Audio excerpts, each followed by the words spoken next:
What is up, everyone? Welcome back to another episode of Check the Kick. Sherdog.com is the website. I am the host, Devin, and we are coming back off of a pretty decent weekend of fights. UFC 313.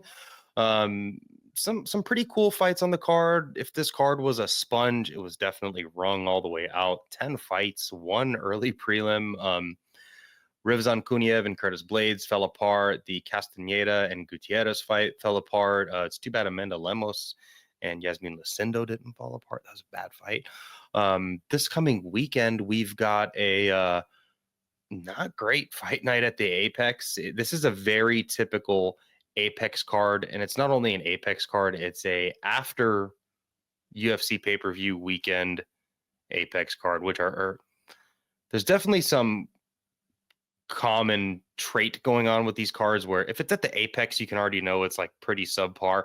If it's the week after a pay-per-view and it's not a week off and we've got an Apex card there, boys, it's going to be a hard one. Tough watch. Yeah, it's headlined by Dolidze, Vettori 2. That's a fight that doesn't need to happen. A lot of these fights on this card this weekend really don't need to happen. We're going to jump right into the main event from UFC 313. We had Alex Pereira taking on Magomed Ankalaev, trying to defend his light heavyweight title. Unfortunately, Alex Pereira lost. Magomed Ankalaev is the new men's light heavyweight world champion of the UFC. Where's the belt? It's right there.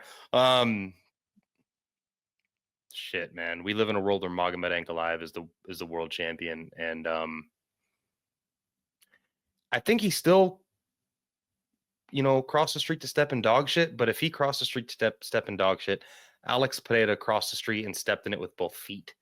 This wasn't a great fight. Like, just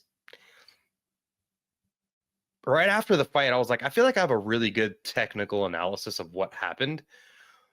This really reminded me of the Sean Strickland and Israel Adesanya fight. It wasn't as nearly as dominant as the Sean Strickland Adesanya fight, but it was kind of like real simple shit, just completely disarmed and dismantled a world-class striker.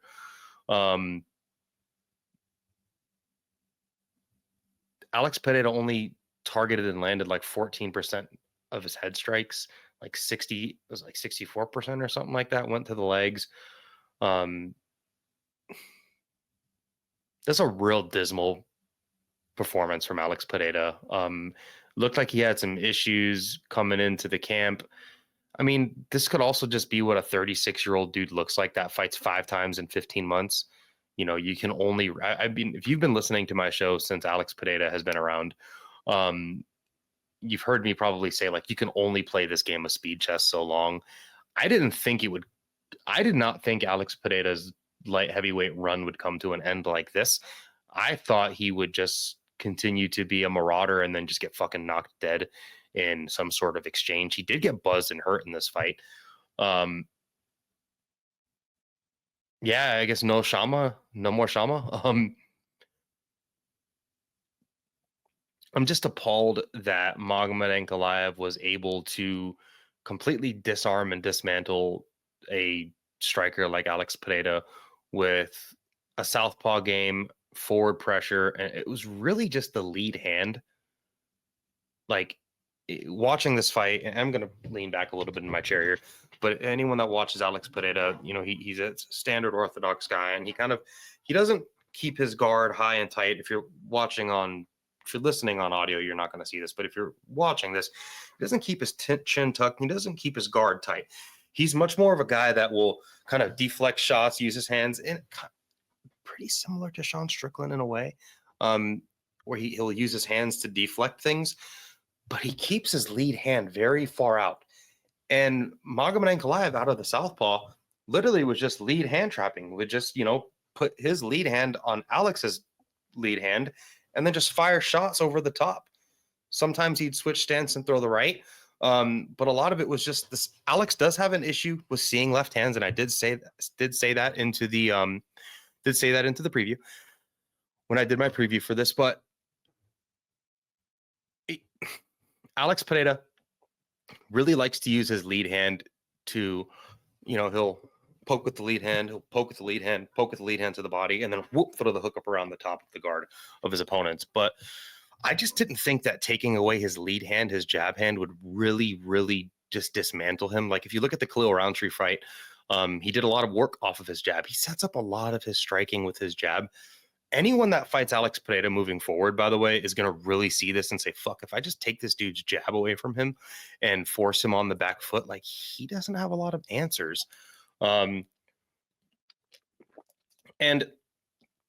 you think of guys that he fought like Jan Blachowicz, who kind of just stood at kicking range. And Jan Blachowicz is not a forward pressuring guy. He blitz, the Blocko blitz, where he will kind of, power up, gain his courage, and then go blitz.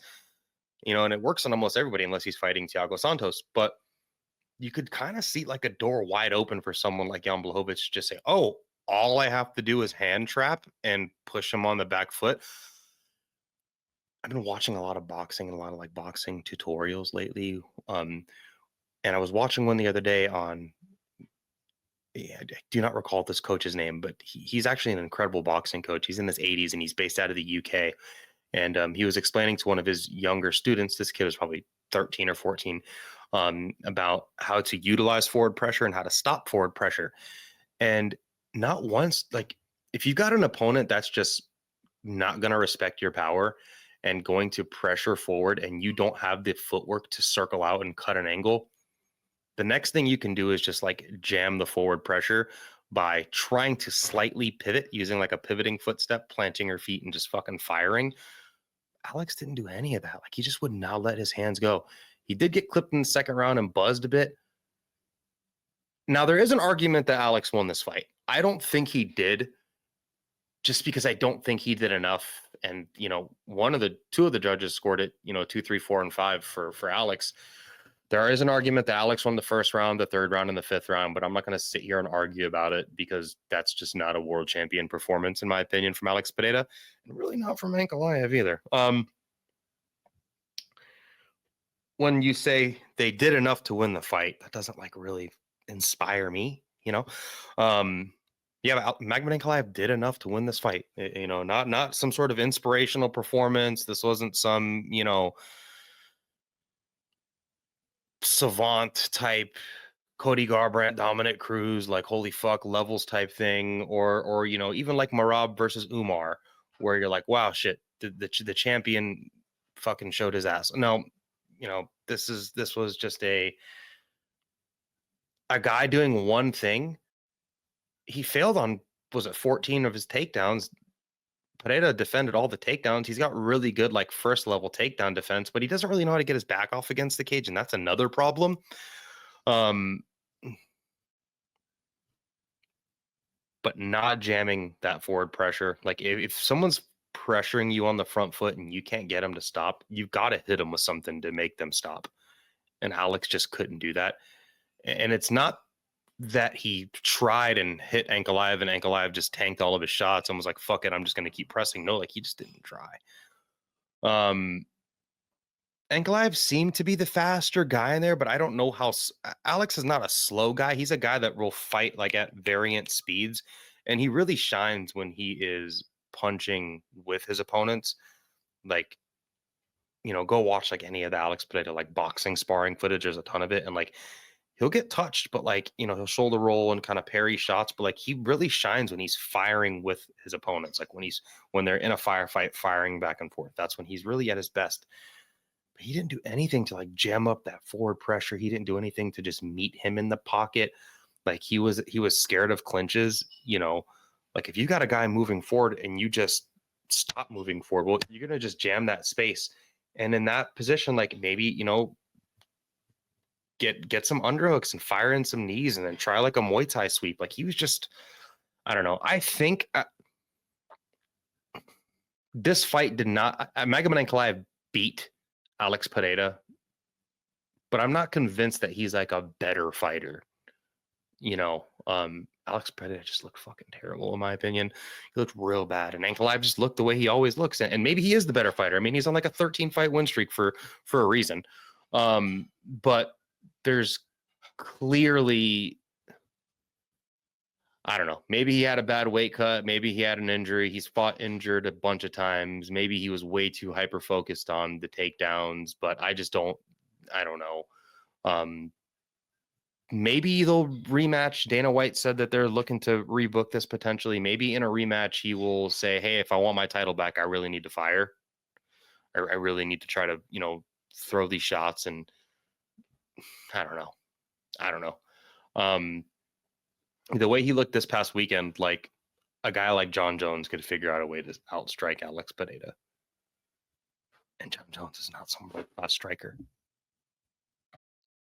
Tom Aspinall came out and was watching how. Yeah,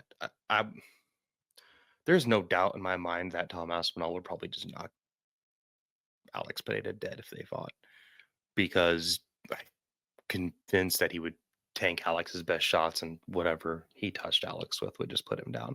Alex is not the most durable dude. He's not a glass cannon by any means, but like he gets hurt. Like he's not a guy that's unhurtable. I know I don't even think that's a word, unhurtable. But yeah, this could really be the end of the road for Alex, with his age, the way he looked in this fight. He's going to come back. He wants a rematch. He said he's going to perform better in the rematch. I don't know if Ankalaev will grant him a rematch, but I don't think he'll have a choice. You could see Dana's face putting the Bellator on Ankalaev. He wasn't thrilled to do so. I just don't. Yeah, I'm real deflated on Alex Pereira right now.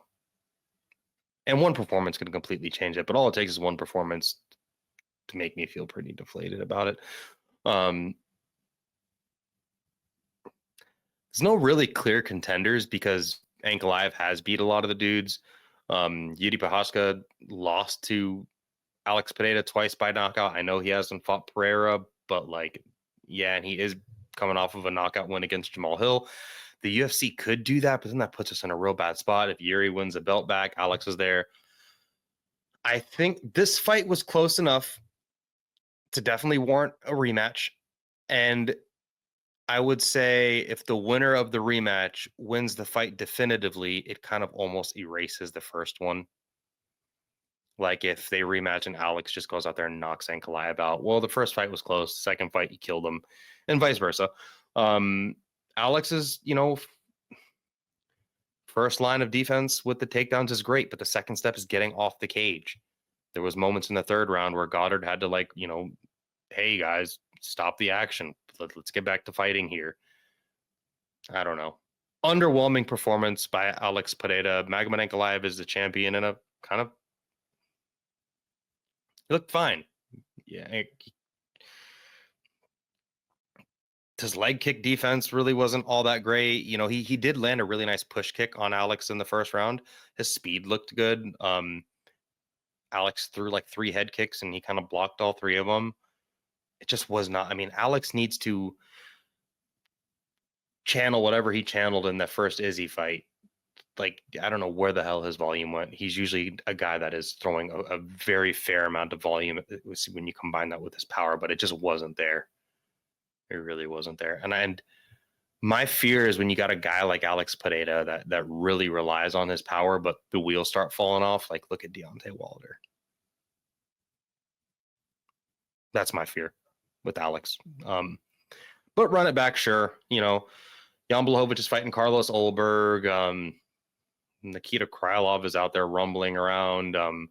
Jamal Hill is probably fighting with people on Twitter, but he's coming off of a loss. Yuri is there. But I think Yuri needs to fight the winner of Blachowicz and Ulberg. That could guarantee the next title fight, while Ankalaev and Pereira rematch. Moving down to the co-main event of UFC 313, we had Justin Gaethje taking on Rafael Fiziev in a rematch. Fiziev stepped in on short notice due to Dan Hooker punching a wall, maybe. I don't know, broke his hand. Justin Gaethje takes another decision win over Rafael Fiziev. I think it was the same exact scorecards. It was 29-28 on the judges' scorecards. I did forget to mention that I picked Alex to win the main event, and I got that wrong. I also picked Fiziev to win the co-main event. Got that wrong, too. I'm happy to eat crow. it is what it is. It's MMA. Should have saw this coming a mile away just based off of Fiziev having like poor cardio in general for a pro fighter at this level and stepping in on short notice. He looked good.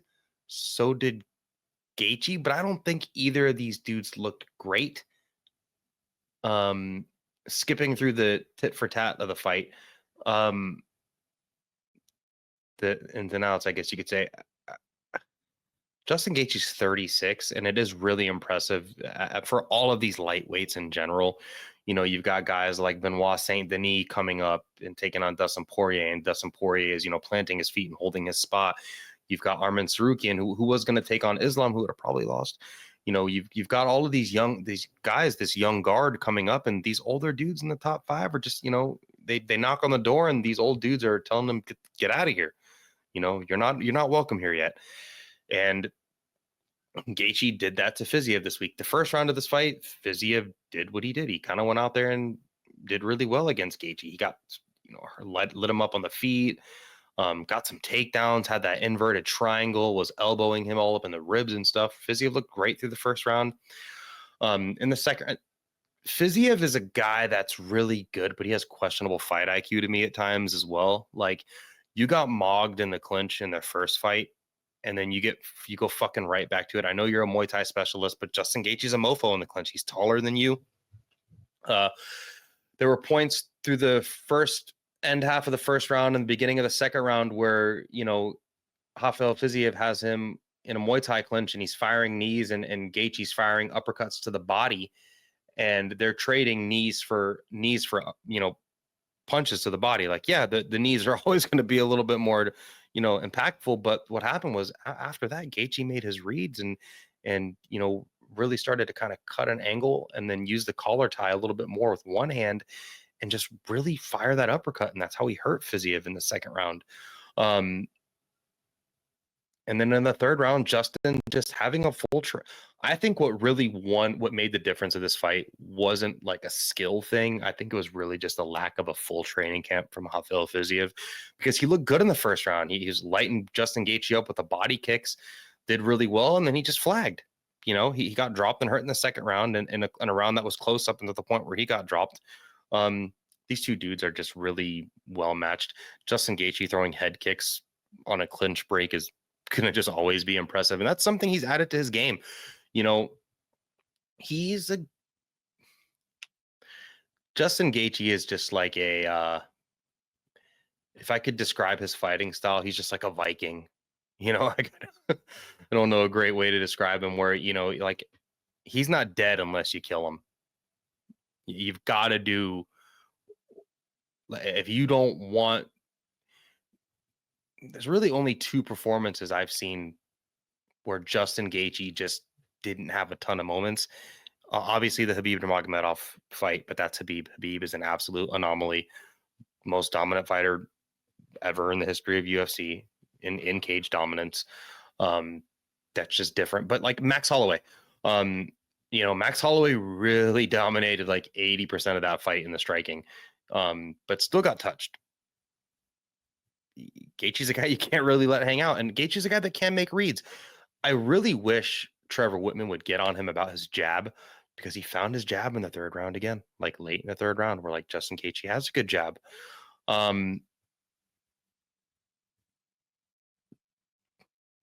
The outcome of this fight is weird too, because I don't know if he's Justin Gaethje and he's very popular.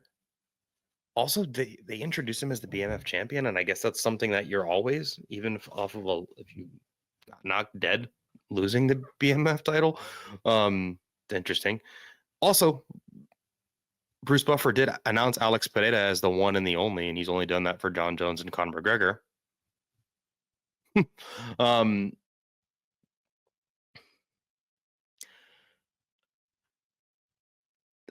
I really don't even have a ton to say about this fight. It was a really incredible fight, but I don't know, maybe it's just me, but I didn't see anything from Fiziev for me to think he's got what it takes to be in the top 5, especially in a top 5 round fight. I know his camp was very short and he came in on short notice, but I just don't know if he's ever going to be able to fix his cardio problems. He's had like the RDA fight where he like was very back and forth and then finished RDA late into the fight. But that's like the only time I've really seen him do that. He wobbled Gaethje and hit Gaethje with some really good shots.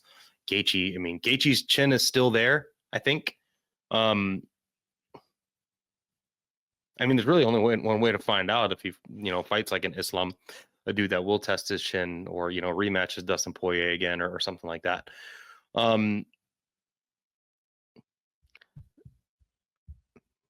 Fiziev's going to have a lot of problems because he's like 5'7" or 5'8" in this division. I know the UFC says he's 5'8", but I think he's like 5'7". He's a very short, stocky dude. His problem is he's already got cardiovascular issues. When I say cardiovascular, I mean endurance, not like true heart problems. If he's got cardio issues at 155, he could make 145. I bet he could do it, but he'd be sucked dry. Like what else would he have to give? He'd have one round left in him, and he's a durable dude. Like I don't know how we took that uppercut from Gaethje, coming in a short camp with weakened cardio already. I don't know what his future is going to look like. It's a little bit concerning because there's a lot of dudes in this division that can withstand his first round. And then who knows, and there's plenty of guys like he might beat Renato Moicano again. Like, look at the way he, first round Fiziev, he's one of the better first round fighters in the division, but third, fourth, fifth round Fiziev, I'm not sure. I think next he should fight Ignacio Bahamondes. Ignacio deserves a step up. Fiziev is ranked number 11. Ignacio will be ranked in the top 15. I think that's a great fight for him. Great fight for both of those guys. And then for Justin Gaethje, I don't know what he's going to do next because I think we've only got like 2 Justin Gaethje fights left. He wants to fight for a title, I believe. Dana said there's a good shot. They'll probably offer him Arman Tsarukyan and he'll probably turn it down.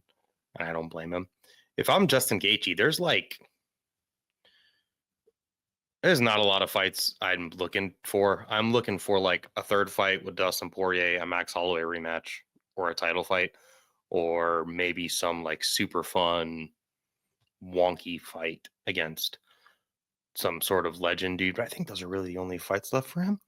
But yeah, Gaethje, he defied all the odds. He was the underdog here. I picked against him. I think on a full camp, Fiziev would have probably been able to squeak this one out, and he just would not have lost the back half of the third round because I think he won the front half of the third round. But for whatever reason, I'm not saying Fiziev deserved to win the fight. I'm just saying that the back half of the round, for whatever reason, lately seems to matter than the front half of the round. Whatever. Yeah, this was, again, not some like super inspiring performance by either one of these guys. It was inspiring because Gaethje came back off of a terrible knockout and he, didn't get knocked out. He took Fiziev's best shots and he won the fight. He did everything he was supposed to do. But this isn't some, I don't think this didn't tell me that Justin Gaethje can be a world champion. And this didn't tell me that Fiziev is going to make it into the top 5 either. Moving on to the featured fight from UFC 313, we had Jalin Turner taking on Ignacio Bahamondes, and Ignacio Bahamondes wins via first round triangle. This is a ranked bout. Well, at least one of the combatants was ranked. We're in the year of our Lord and Savior, 2025. We're at men's lightweight. We got a dude winning a fight off of his back completely. Jalin Turner was really on the front foot in this fight. Kind of stung Bahamondes and then took him down. But then the second Bahamondes got off his back, it's like he freaking channeled his inner Tony Ferguson and just fucking was firing beautiful elbows off of his back. He's just like kind of doing like sit-ups almost. Wow, I'm firing like these big chopping Muay Thai elbows, but like off of his back. Really violent guard. He was in side control and then he recovers into full guard and then, starts throwing stuff up, throwing these crazy elbows off of his back. I thought he knocked Turner out at one point where he like hit Turner in the temple and Turner like went and closed the guard completely and they kind of went like chest to chest on the ground. Yeah, Bahamondes like rang his bell with like 20 elbows off of his back, and then he throws up the triangle, and it like was almost closed, and then it finally closed, and then Jalin Turner tapped, and Ignacio Bahamondes should be ranked by tomorrow. When you guys are listening to this, Ignacio Bahamondes should be the top 15 ranked lightweight in the world, and a incredible performance from the Valley Flow fighter. He had Bilal Muhammad in his corner telling him to cage walk, cage walk. A lot of people talk shit about Bilal Muhammad, but he's real well schooled and he's got real high fight IQ, and he seemed like a really good coach and a really good dude to have in the corner. Um,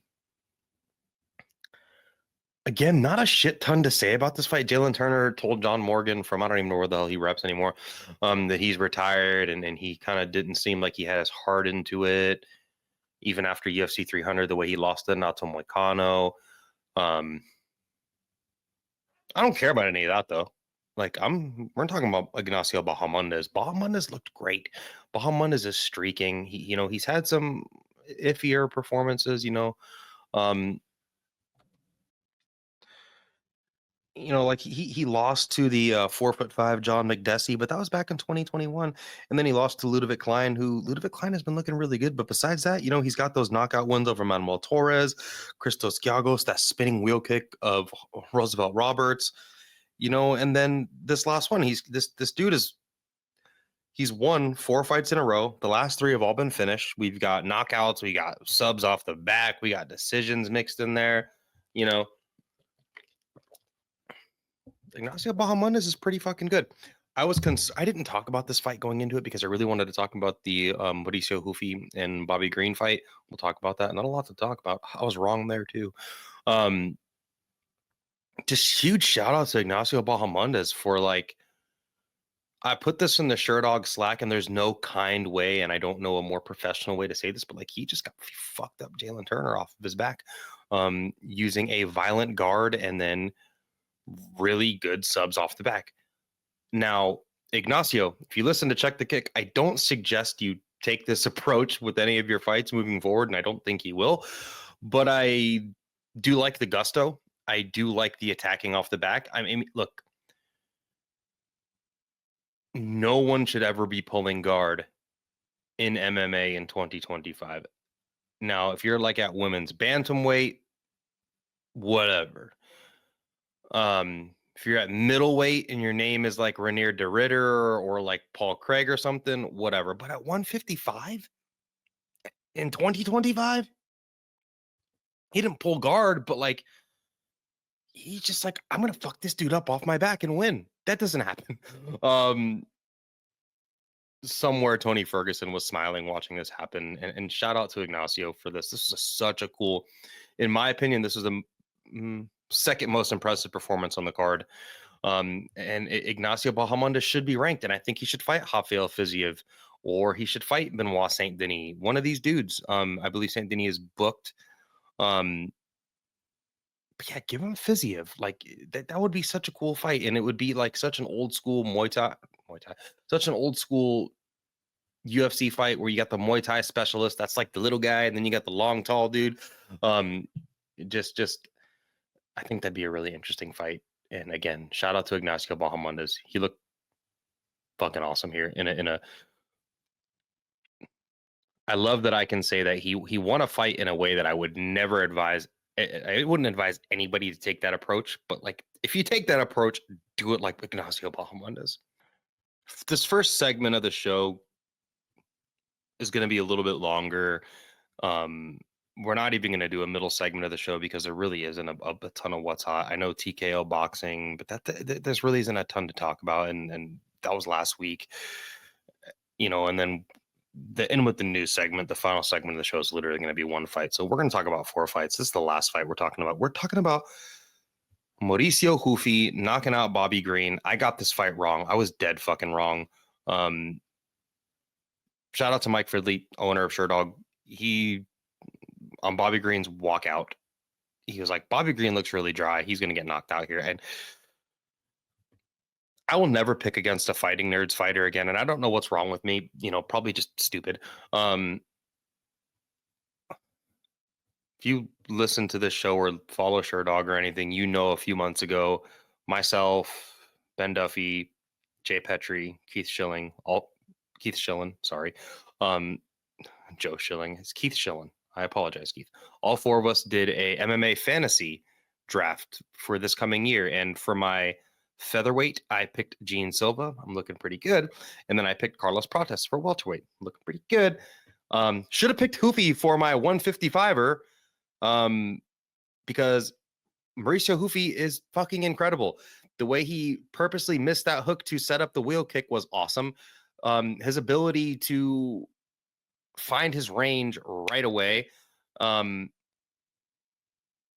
is like he only watches 2015 Conor McGregor tape, but that doesn't matter because look what he's doing. He buzzed Bobby with a big right hand. Bobby just could not get his range going. You got a guy that keeps his hands down. The way Hoofy purposely missed the hook to come around with that spinning wheel kick, he face planted Bobby, and Bobby got his nose clearly broken by face planting on his own nose. Like his nose was bleeding after he fell fucking face first onto his nose. Bobby Green needs a huge step back in competition, like way back in competition. Like he needs to fight like a Vince Pichel or another old dude.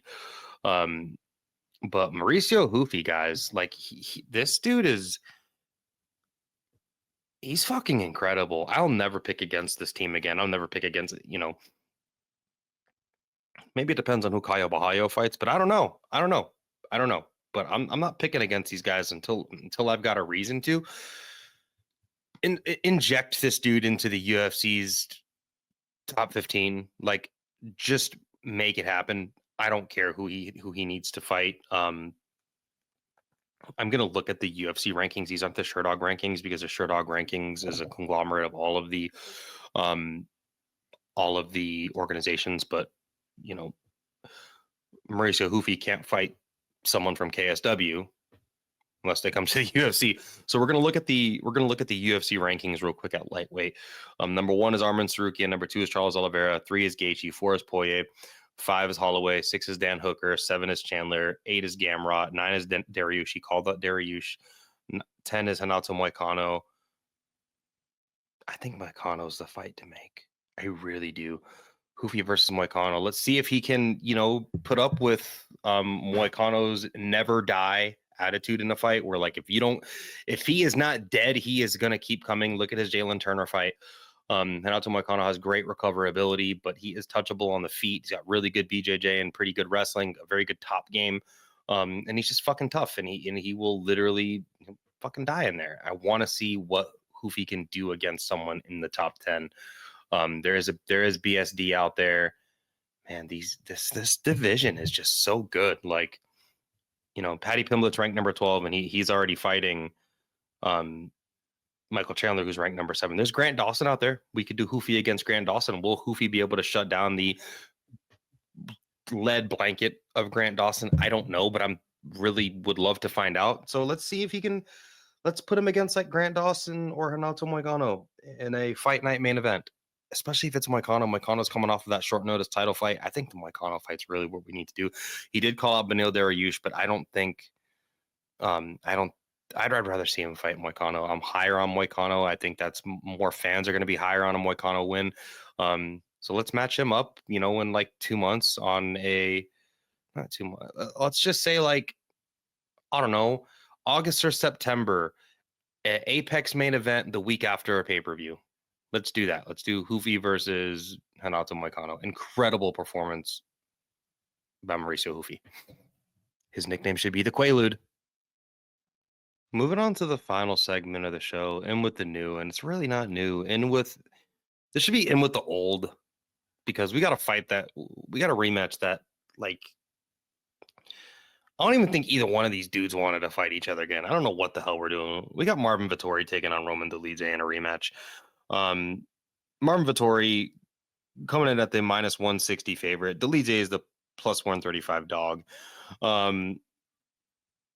There's a couple good fights on this card, like Damone Blackshear versus Cody Gibson. That's a pretty good fight. Alexander Hernandez versus Kurt Hollabaugh should be a pretty fun fight. Eunice Dubin, the girl that got that crazy knockout on the Contender Series, she's making her debut. Waldo Cortez Acosta is fighting Ryan Spann. That's the kind of card we got coming up this weekend, guys. We're just going to talk about this one fight. Number one, I've got a short window for recording today, unfortunately. And number two, there's not a lot to record about, so it benefits us both.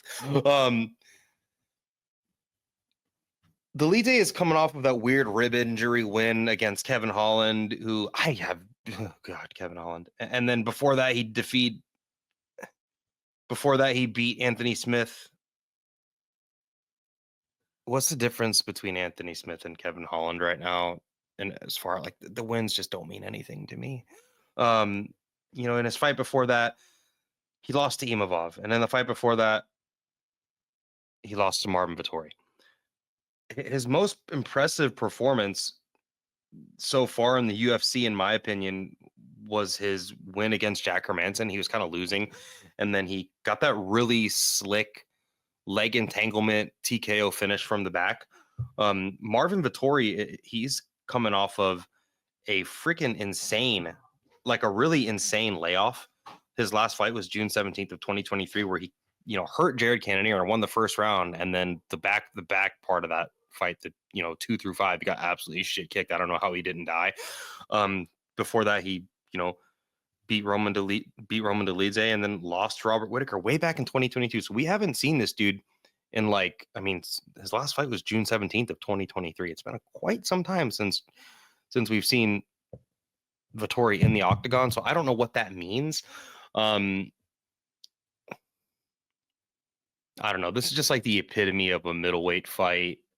Like, throw Brendan Allen in here for a I don't know, 3-on-3 middleweight bloodbath. This is just a bad fight. Dolidze is a guy that he's huge for the division. He's big, he's strong, he's powerful. He's not a great boxer, but he's got pretty good power. But sometimes, like in his Imavov fight, he can really get stranded on an island in a way, especially like at range. He will meet people in the pocket and swing with them and really not take the back foot unless he's super pressed on doing it. He's got pretty good BJJ, like that's his thing. Like he's a wrestler and a BJJ practitioner, and he is from the country of Georgia. And those dudes typically do have some pretty good grappling bases. And then Marvin Vettori is just like the angry Italian dude that like you sold a stale loaf of bread to, and now he's really upset. I think the biggest moment of his career was like fighting Brendan Allen or fighting Carl Roberson, like in a hotel or a casino. Carl Roberson's highlight of his career is him being a jewel thief. Google it. Marvin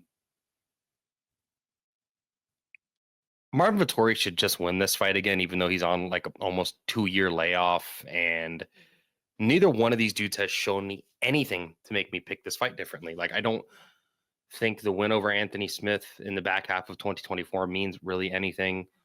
That was like a short notice fight. Anthony Smith is beyond washed. And then Kevin Holland just doesn't care about winning fights and literally quit in his fight. Like he hurt his rib and he's like, I'm done fighting. So I don't know what those fights mean for Dolidze. I don't know. Guys, it's a tough fight. It's just these are the types of cards and types of fights that make it like difficult. I could totally, not to mention not even being able to order a pay-per-view event on ESPN Plus because the whole thing's crashed. And if you're an ESPN Plus subscriber, you can watch UFC 313 for free.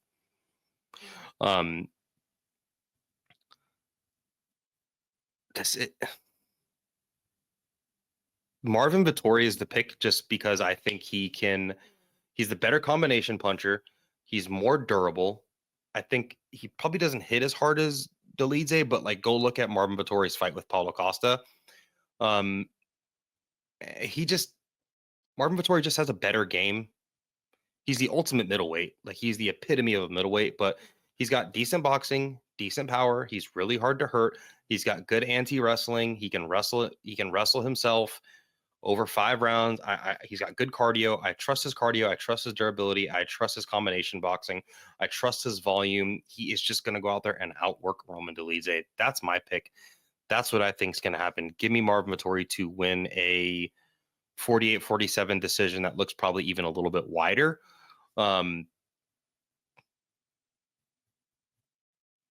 Yeah, Dolidze by decision. Sorry, Vettori by decision. That's my pick.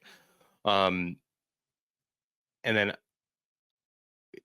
if you're going to tune in for any of the fights, go tune into the Cody Gibson, Damon Blackshear fight. Damon Blackshear is a huge favorite going in. I think he's like a minus 500 favorite, but Cody Gibson always brings it. He's an incredibly fun fight. That's probably going to be the fight of the night. But the odds are so skewed that I'm just like, stay away from that one. That's the show, guys. Thank you so much for tuning in. Maybe next week we'll do something live, but I think I'm going to have on a special guest in Dane Fox, and we're going to do a big preview show, a live preview show for UFC 314 in Miami. That's a huge card. Incredibly huge card. You know, Yair Rodriguez is taking on Pitbull. Volk is fighting for the vacant title against Lopez again. The UFC 314 card. It's just a freaking Gene Silva is fighting Bryce Mitchell. Carlos Prates is on the card. That should be an incredible card. We'll do something fun for that one, guys. Thank you so much for tuning in, everybody. Bear the fights. I usually say enjoy the fights, but just put up with them this weekend. Thanks, everyone.